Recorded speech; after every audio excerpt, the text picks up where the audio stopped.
Well, I'm Col Micah Gayya, retired. I joined the Nigerian Army with regular course 8, NDA course 8, in 1970. I was commissioned on the 9th of September 1972 into the Armored Corps.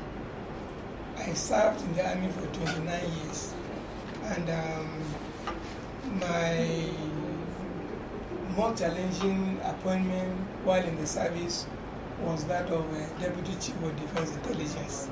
I was also a brigade commander before I retired voluntarily in 1999.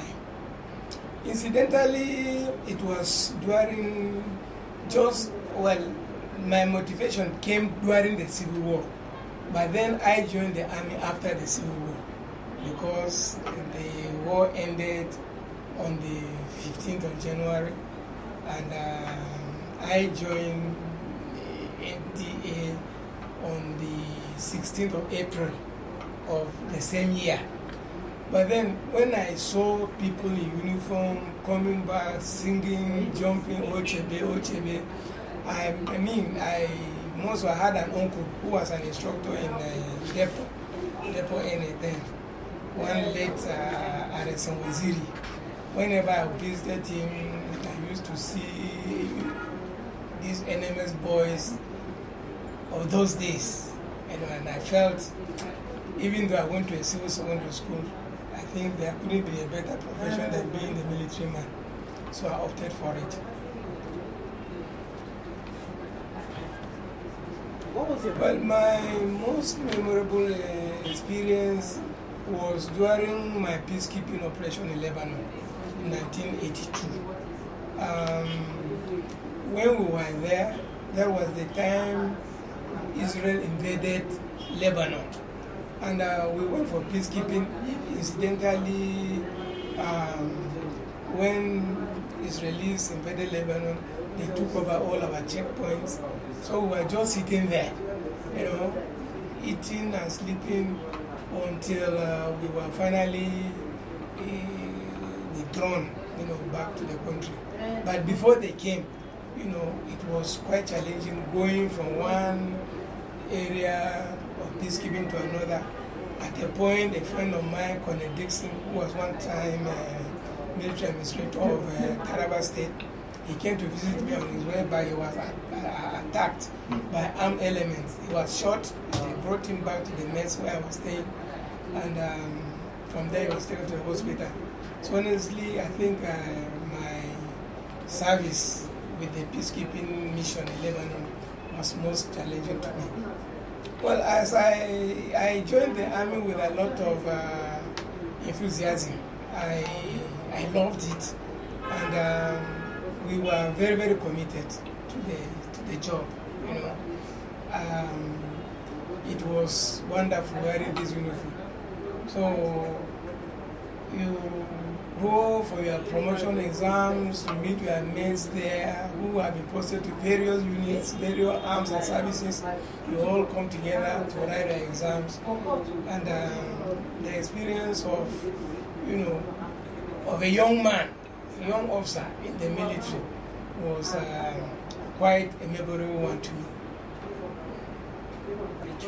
Yes, I was awarded medals, FSS, MSS.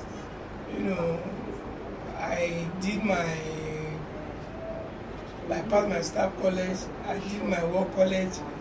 I was preparing to get promoted to my one-star general when I opted out. So I had a good number of medals. And for this foreign service, I was also given a medal for serving in Lebanon. It hasn't been easy, or rather it wasn't easy, because when you leave the service and you join the military, it's a different ball game altogether. The straightforwardness you meet in the military is is lacking, when you join the civil.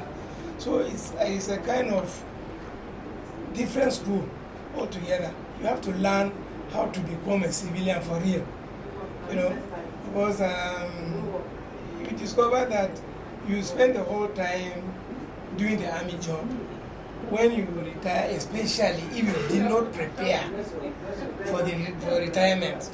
Nowadays, in my own case, I wasn't given any notice of retirement. When you are given notice of retirement, it gives you time to prepare.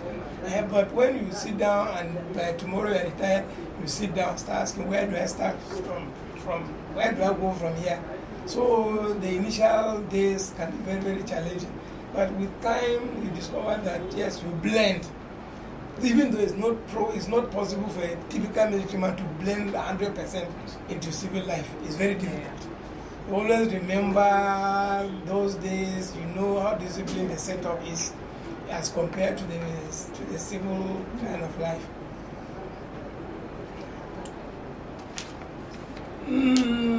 What I miss most, field training.